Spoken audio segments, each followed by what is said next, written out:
ఆ short message యొక్క title ఏంటంటే లెర్నింగ్ టు సే నో.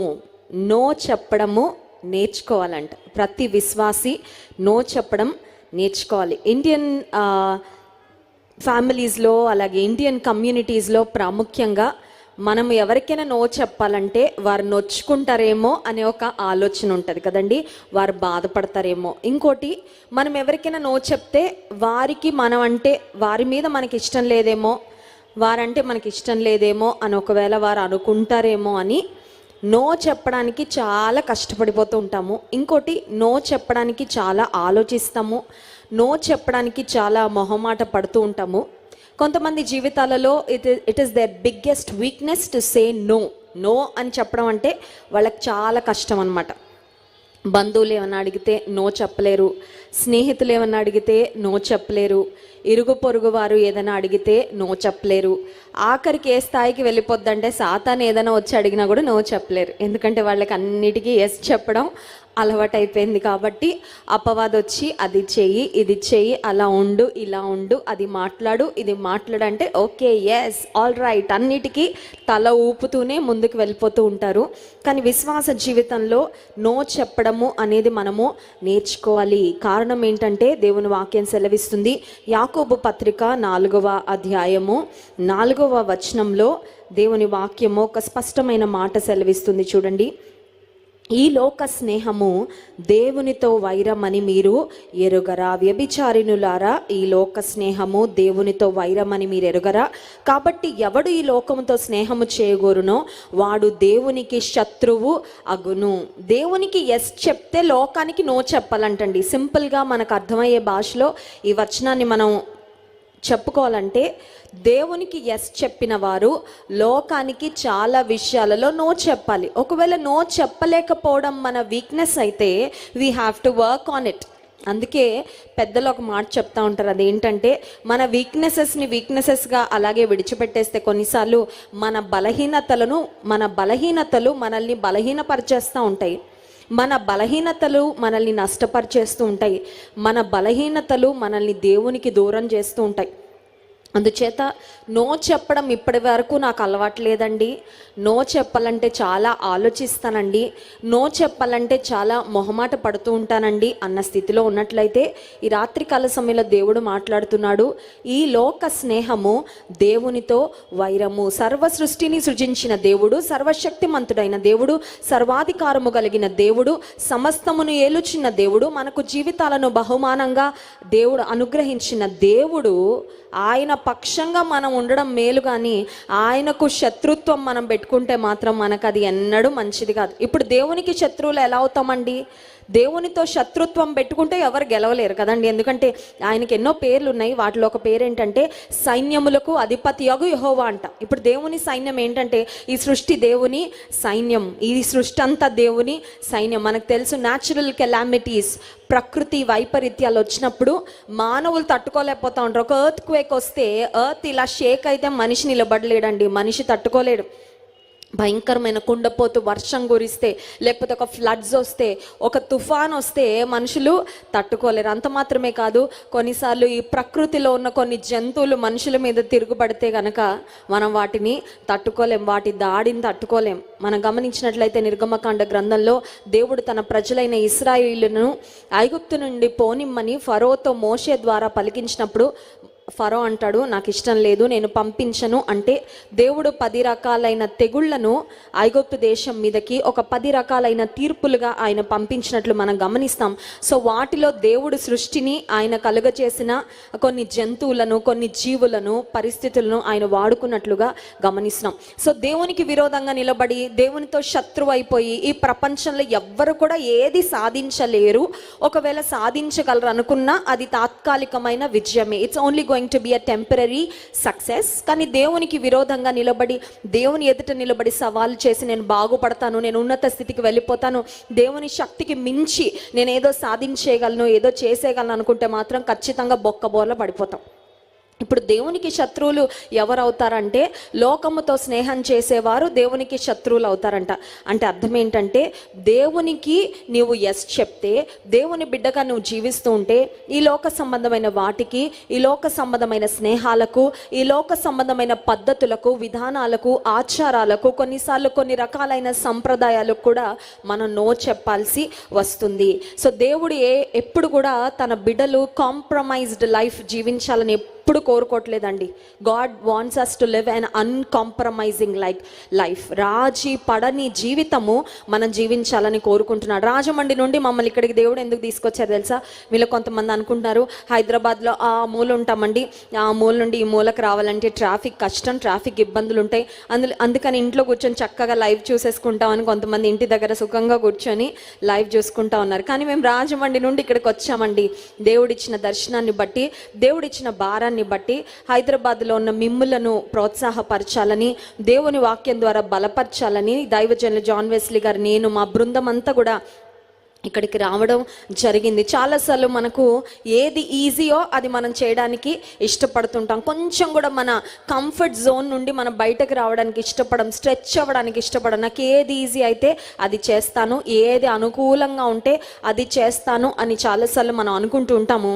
కొన్నిసార్లు జీవితంలో కొన్ని విషయాలకు నో చెప్పినప్పుడు కొంతమంది మనకు శత్రువులు అయిపోతారని, కొంతమంది మనకు కొన్ని లేబుల్స్ వేసేస్తారని, కొంతమంది మన గూర్చి ఒక చెడు ప్రచారం చేస్తారని, కొంతమంది మనతో మాట్లాడడం మానేస్తారని మనము కాంప్రమైజ్ అయిపోతూ ఉంటాము. కానీ మన దేవుడు రాజీ పడేవాడు కాదు. Our God is un uncompromising God. He is uncompromising in his character. దేవుని యొక్క స్వభావంలో, దేవుని యొక్క పరిశుద్ధతలో, ఆయన నీతిలో, ఆయన న్యాయములో, ఆయన చేసే ఏ కార్యంలో అయినా సరే ఎక్కడ కూడా ఆయన రాజీ పడని దేవుడు. ఆయన స్వభావంలో కూడా రాజీ పడని స్వభావమే మన దేవునిలో ఉంది. సో ఆయన కోరుకుంటున్నాడు ఏంటంటే, ఆయన బిడ్డలంగా మనం జీవిస్తున్నప్పుడు రాజీ పడని వారముగా ఉండాలి అని దేవుడు కోరుకుంటున్నాడు. So saying yes to Jesus means that we must say no to certain things of this world. దేవునికి ఎస్ చెప్తున్నాము అంటే అర్థం ఏంటంటే, ఈ లోక సంబంధమైన కొన్నిటికి మనము నో చెప్తామన్నమాట, నో చెప్తున్నామన్నమాట. నేను యవ్వన కాలంలో ఉన్నప్పుడు, ఇంటర్మీడియట్లో నేను కూకట్పల్లిలోనే హాస్టల్లో చదువుకుంటున్న సమయంలో మా స్నేహితురాండ్రు, నేను ఒక గర్ల్స్ హాస్టల్లో చదువుతూ ఉండేదాన్ని.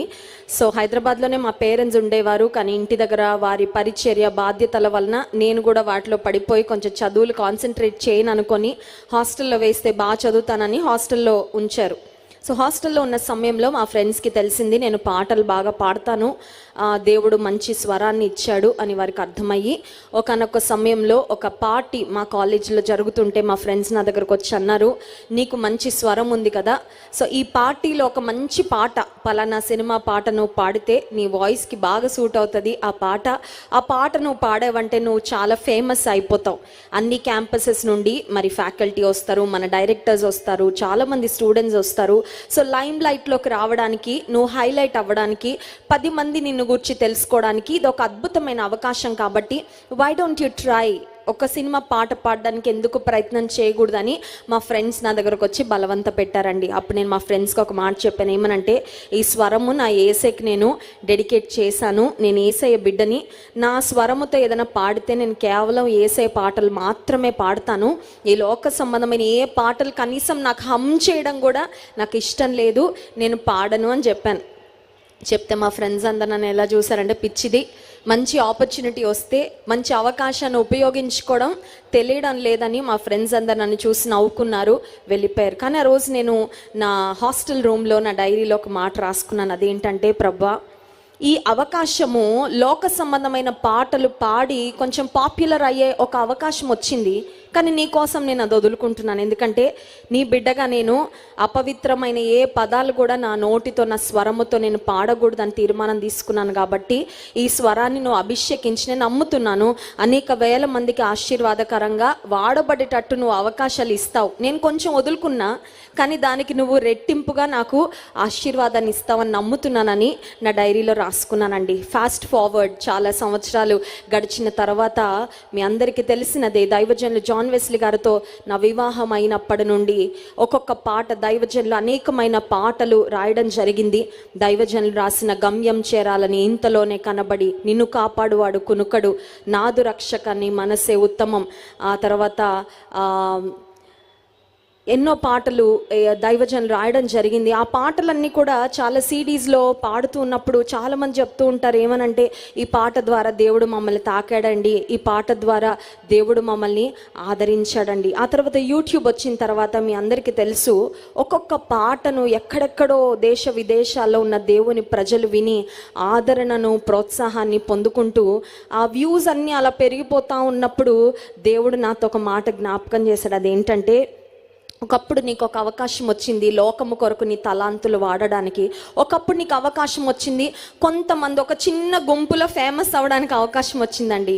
నాకు ఫేమస్ అవ్వడం కాదు నా ఉద్దేశం, దేవుని కొరకు జీవించటమే నా ఉద్దేశం అని ప్రభు కొరకు చిన్న అవకాశం వదులుకున్నాను. కానీ ఈరోజు దేవుడు మరి వాడుకుంటున్న విధానము, మరి ఈ స్వరము పెద్ద ప్రొఫెషనల్ వాయిస్ అని నేను చెప్పను.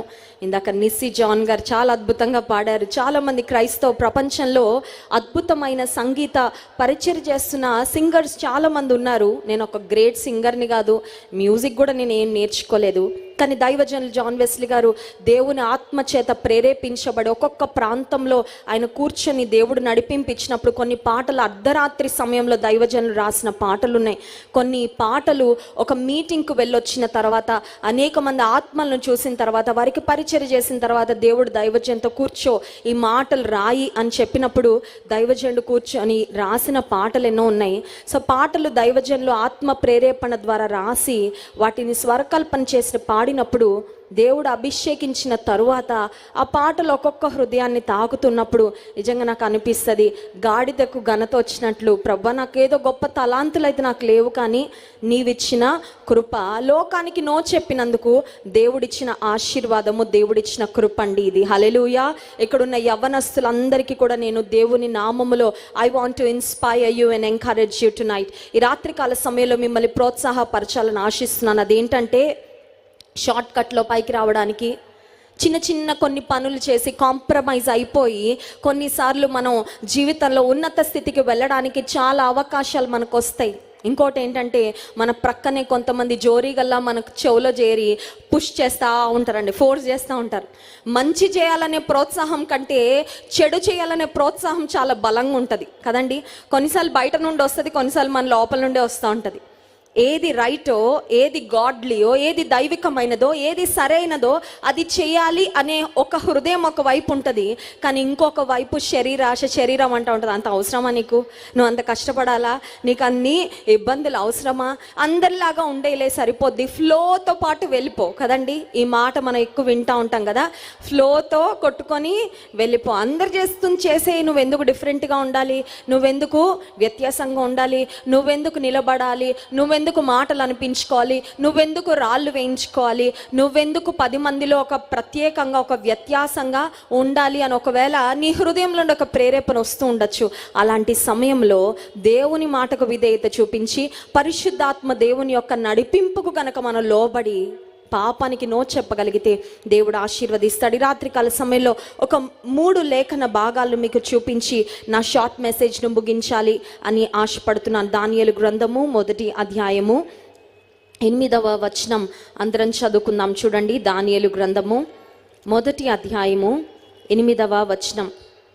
రాజు భుజించు భోజనమును పానము చేయి ద్రాక్షరసమును పుచ్చుకొని తన్ను అపవిత్రపరచుకొనకూడదని దానియేలు ఉద్దేశించి తాను అపవిత్రుడు కాకుండానట్లు వాటిని పుచ్చుకొనకుండా సెలవిమ్మని నపుంసకుల అధిపతిని వేడుకొనగా, దానియేలు అతని స్నేహితులు బబులోను అనే దేశానికి బానిసలుగా కొనిపోబడ్డారు. ఆ సమయంలో రాజు దగ్గర ట్రైన్ అవుతున్నారు కాబట్టి, రాజు యొక్క అంతఃపురంలో రాజుని సర్వ్ చేయడానికి వారు సిద్ధపరచబడుతున్నారు కాబట్టి they were served the best food. ఈ రోజుల్లో ఫుడ్ వీడియోస్ మనం చాలా చూస్తున్నాం కదండి. ఫుడ్ వీడియోస్ చూస్తేనే ఆకలేసేస్తుంది. ఫుడ్ వీడియోస్ చూసి తిండిపోతులు అయిన వాళ్ళు కూడా చాలామంది ఉన్నారు. ఫుడ్ వీడియోస్ చూసి జొమాటోలో, స్విగ్గీలో ఆర్డర్ చేసేసుకునే వాళ్ళు చాలామంది ఉన్నారు. కొన్నిసార్లు ఫుడ్ అనేది మనిషిని ఎంత టెంప్ట్ చేస్తుందో. లాస్ట్ 1.5 వీక్ బ్యాక్ నేను దుబాయ్ ప్రాంతంలో దేవుని వాక్యాన్ని అందించడానికి, క్రైస్ట్ వర్షిప్ సెంటర్ దుబాయ్లో దేవుని వాక్యం అందించడానికి వెళ్ళినప్పుడు కొన్ని స్ట్రీట్స్లో నడుస్తూ ఉంటే ఎట్టు చూసినా ఫుడ్డేనండి, ఎట్టు చూసినా ఫుడ్డే, మోర్ ఫుడ్ కదండి, మోర్ ఫ్లేవర్స్. అది ఎలా ఉంటుందంటే ఇది తినకపోతే బ్రతుకు వేస్ట్ అనిపించేంత అందంగా ఆహారాన్ని సిద్ధపరిచి కళ్ళ ముందు పెడతా ఉంటారు. అంత మంచి వాసన వస్తూ ఉంటుంది కదండి. కొన్ని ఆహార పదార్థాలు స్మెల్ చూస్తూ ఉంటేనే ఎంత టెంప్టింగ్ ఉంటుందో. డైటింగ్ చేద్దామని January 1న తీర్మానం చేసుకున్న వాళ్ళు వారం రోజుల తర్వాతే మొత్తం మర్చిపోయి ముందు కంటే ఎక్కువగా తినేసి ముందు కంటే ఎక్కువ వెయిట్ గెయిన్ అయిపోతూ ఉంటారు. కొన్నిసార్లు నో చెప్పడంలో యూ నీడ్ సెల్ఫ్ కంట్రోల్. ఇందాక నేను చెప్పాను, నో చెప్పడం ఎందుకు కష్టం అంటే ఎదుటి వారిని నొప్పిస్తామేమో, ఎదుటి వారిని బాధ పెడతామేమో, ఎదుటివారు ఒకవేళ అపార్థం చేసుకుంటారేమో అనే భావన ఒకవైపు అయితే, మనలో నుండి వస్తున్న కొన్ని ప్రేరేపణలు, మనలో కలుగుతున్న శరీరాశ, నేత్రాశ, జీవపు డంబం, వీటిని చూపించేసుకోవాలి, అది చేసేయాలి, దీన్ని అనుభవించేసేయాలి, దీన్ని చూసేయాలి అనే భావనలు మన లోపల కలుగుతున్నప్పుడు అప్పుడు మనకి సెల్ఫ్ కంట్రోల్ కావాలి. సెల్ఫ్ కంట్రోల్ ఎవరికి ఉంటుందంటే, దేవుని ఆత్మ ఎవరు కలిగి ఉంటారో, ఎవరు రక్షణ పొందుతారో, పరిశుద్ధాత్మ ద్వారా నియంత్రించబడతారో వారిలో ఆత్మ ఫలమైన ఆశ, నిగ్రహము ఉంటుంది. హల్లెలూయా. కంట్రోల్ లేకుండా బిహేవ్ చేయడం చాలా ఈజీ అండి. బ్రేకులు లేని బండిలాగా ఎన్ని యాక్సిడెంట్లు అయిపోతాయో. కానీ కంట్రోల్తో జీవించడం చాలా కష్టము. కానీ దేవుడు ఖచ్చితంగా సహాయం చేస్తాడు ఆశ, నిగ్రహాన్ని కలిగి ఉండడానికి. ఇప్పుడు దానియేలు అతని స్నేహితులు అనుకున్నారు, రాజు భుజించే భోజనము దేవతలకు అర్పించిన భోజనం కనుక ఇది మన దేవునికి ఇష్టం లేదు, ఆ భోజనం భుజించడం మంచిది కాదని వారు వెళ్ళి నపుంసకుల అధిపతితో మాట్లాడారు. నేను అనుకుంటున్నాను ఖచ్చితంగా వారు సాక్రిఫైస్ ఆ రోజు చేశారండి. అందరూ మంచి ఆహారం తింటూ ఉంటే, అందరు ఇలా జాయింట్లు ఇలా తీస్తూ ఉంటే కదండి, అందరి ప్లేట్లలో నుండి రకరకాల కలర్ఫుల్ ఫుడ్స్ కనబడతా ఉంటే, ఆకుకూరల భోజనం తినాలంటే వీరికి కొంచెం కష్టంగానే ఉండుంటుంది. ఖచ్చితంగా వారు త్యాగం చేశారు దేవుని కొరకు. కానీ దేవుని నియమాలను ధిక్కరించకూడదని దేవుని కొరకు వారు తీసుకున్న బలమైన నిర్ణయము, వారు పరీక్షించబడిన సమయం వచ్చినప్పుడు మిగతా వారందరికంటే 10 అంతలు శ్రేష్టమైన జ్ఞానము కలిగిన వారిగా దేవుడు వారిని ఆశీర్వదించి, మిగతా అన్ని రకాల ఫుడ్స్ తిన్న వారికంటే వీరి ముఖాలు ఇంకా కళగా, ఇంకా అందంగా, చక్కగా కనబడ్డాయి అంటండి. హల్లెలూయా.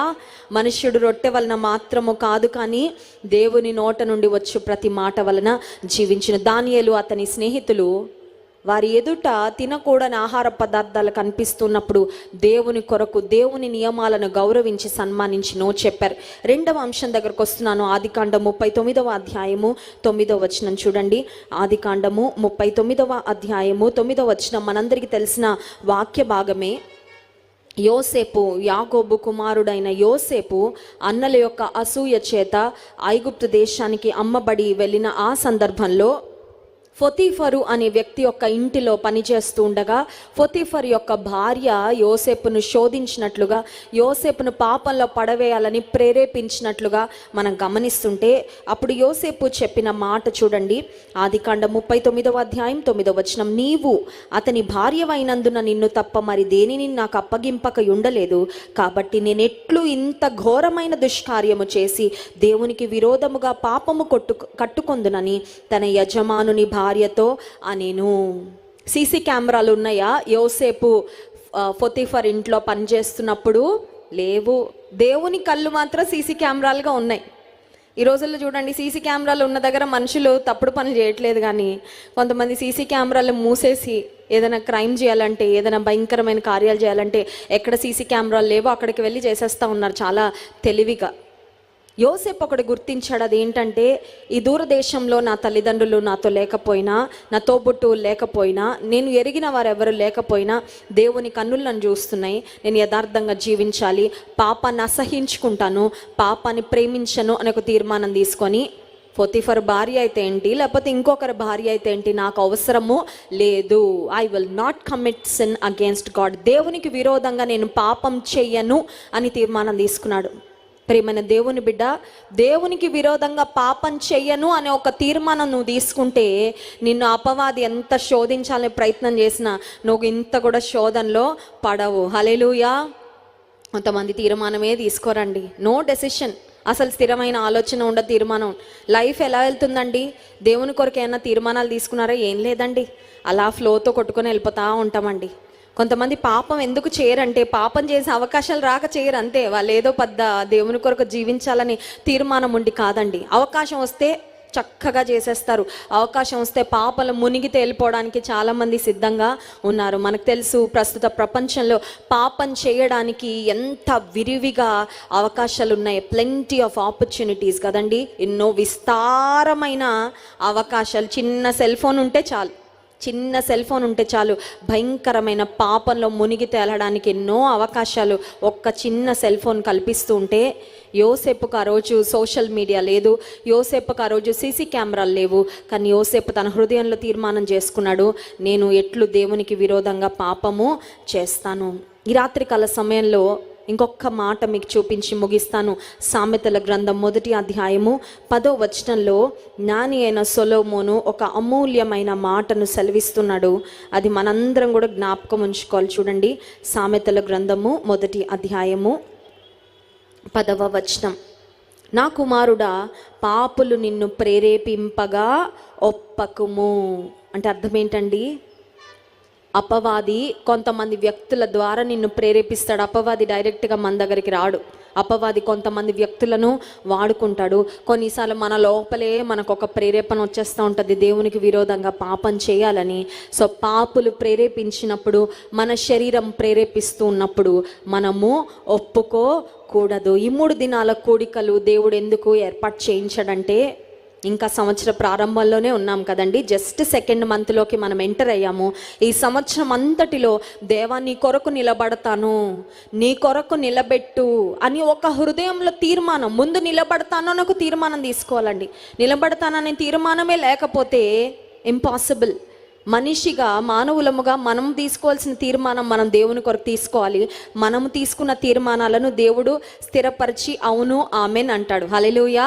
మనకే ఏ తీర్మానం లేకపోతే దేవుడు అంటాడు నేనేమీ చేయలేను. కొంతమంది ఇలాంటి మీటింగ్లకు వచ్చి ఏదో ఒకటి ఇచ్చే ప్రభు అంటారు. ఏమి ఇవ్వాలి నీకేం కావాలో నీకు తెలుసా? నువ్వు దేవుడిని ఏం అడుగుతున్నావా? Are you specific?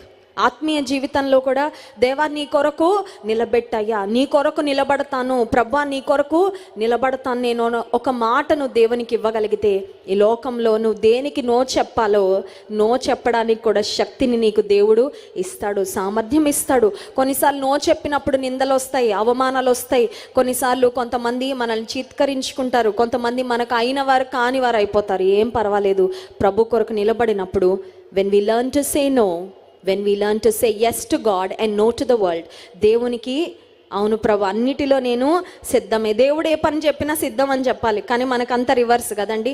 దేవుడికి కొంతమంది నో నో నో నో అంటుంటారు, లోకానికి ఎస్ ఎస్ ఎస్ ఎస్ అని సాతాను వెనకాల పరిగెడతా ఉంటారండి. నాశనానికి ఆ పరిస్థితి దారితీస్తుంది. కానీ దేవునికి ఎస్ చెప్పి లోకానికి నో చెప్పగలిగితే మన ఆధ్యాత్మిక జీవితాలు ఎంతో స్థిరంగా బలంగా ఉంటాయి.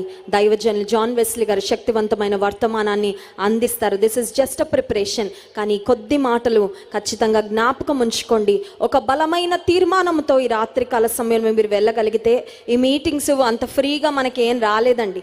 నిన్న దైవజనులు యేసుపాదం గారు ఒక మాట చెప్పారు, రక్షణ ఉచితమే, దేవుడు కూడా ఉచితంగా మన కొరకు మనం ఏం వెల చెల్లించలేదు, కానీ ఆయన ఇష్టపూర్వకంగా ఉచితంగా తన రక్తాన్ని మన కొరకు కార్చాడు. కరెంటు ఫ్రీ కాదు, మనం కూర్చున్న కుర్చీలు ఫ్రీ కాదు, ఈ స్టేజ్ ఫ్రీ కాదు, లైటింగ్ ఫ్రీ కాదు, ఇక్కడ ఉన్న ఏవి కూడా మనకి ఫ్రీగా, ఈ గ్రౌండ్ కూడా మనకి ఫ్రీగా రాలేదు. దీనికి కూడా ఎంతో వెల మనం చెల్లిస్తున్నాం. అయితే ఇంత వ్యయ ప్రయాసలు కోర్చి ఇంత ఘనంగా ఈ మీటింగ్స్ ఊరికే ఏర్పాటు చేయలేదండి. మాకేదో పని లేకపోతే టైంపాస్ కోసమో ఈ మీటింగ్స్ ఏర్పాటు చేయలేదు. కానీ ఒక భారంతో దైవజనులు జాన్ వెస్లీ గారు ఈ మీటింగ్ ఏర్పాటు చేశారు. కారణం ఏంటంటే కొన్ని ఆత్మలైనా రక్షించబడాలి, పడిపోతున్న కొంతమంది అయినా నిలబడాలి, జారిపోతున్న కొంతమంది అయినా దేవుని కొరకు కొన్ని నిర్ణయాలు తీసుకొని, తీర్మానాలు తీసుకొని ప్రభు కొరకు జీవించాలని. కనుక ఈ రాత్రి కాల సమయంలో ఈ మీటింగ్ నుండి వెళ్ళిపోకముందు take a decision for God. దైవజనులు దేవుని వాక్యాన్ని అందిస్తుండగా కొన్ని తీర్మానాలు ప్రభు కొరకు తీసుకోండి.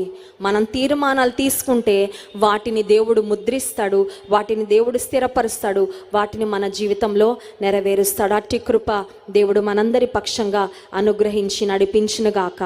ఆమేన్.